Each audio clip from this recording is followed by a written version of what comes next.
An environmental studies graduate student, a landscape architect major, and a marketing student.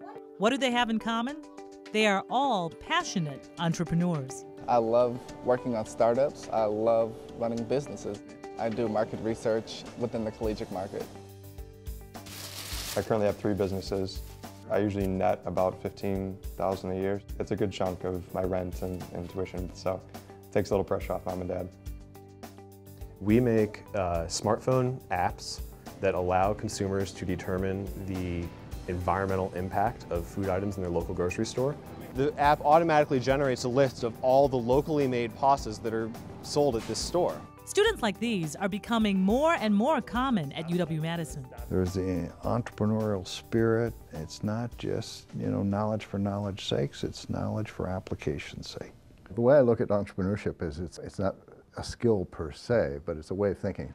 A way of thinking that is actively being cultivated on this campus. There are a lot of programs that started, 4 or 5 years back, which are just kind of coming to fruition now.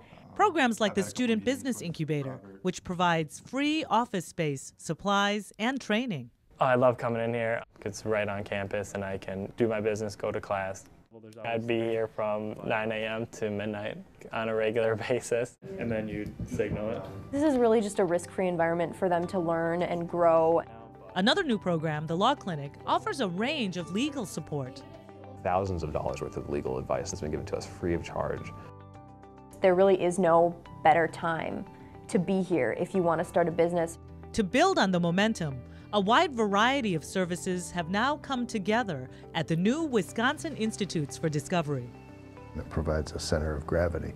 You can find any resources you want. One of the things we like to say is we don't want to create successful businesses, we want to create successful entrepreneurs. It's certainly working for Klaus Moberg. His company's smartphone apps could revolutionize the way we shop, but the idea nearly ended there, as just an idea. We're graduate students. We don't have $10,000 lying around to go out and buy a few iPhones and start programming this. A prize from the Climate Leadership Challenge got them off the ground, and they haven't been shy about using all the university has to offer.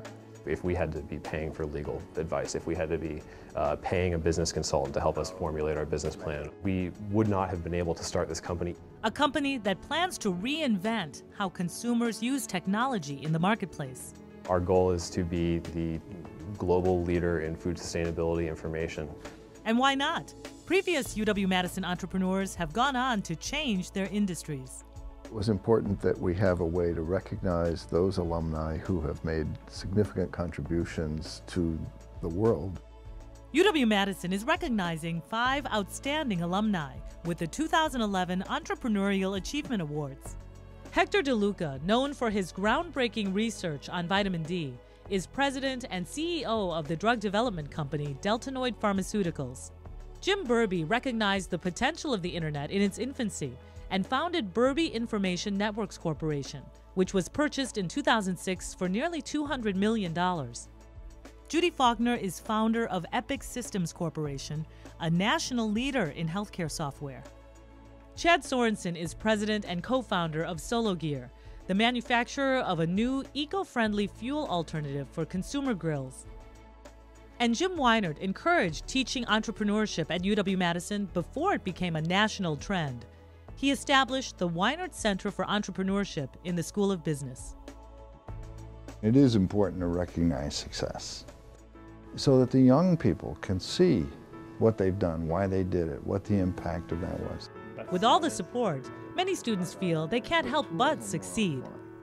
There's a bunch of people on this campus that are doing nothing but helping me to grow as an entrepreneur. I feel a huge sense of gratitude. If we can meet our sales goals, we'll be a multi-million-dollar company within 2 years. And we think we can get there because we have a unique combination of technology that nobody else has put together.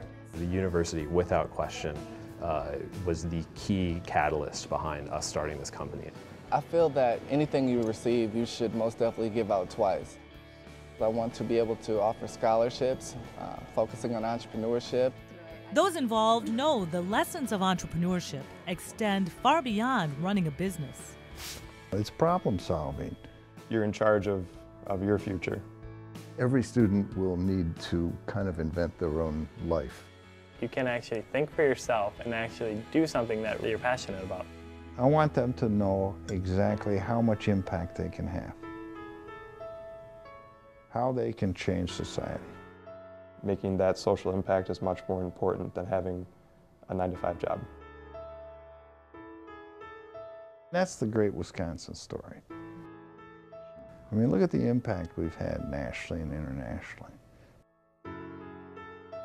That's a tremendous impact.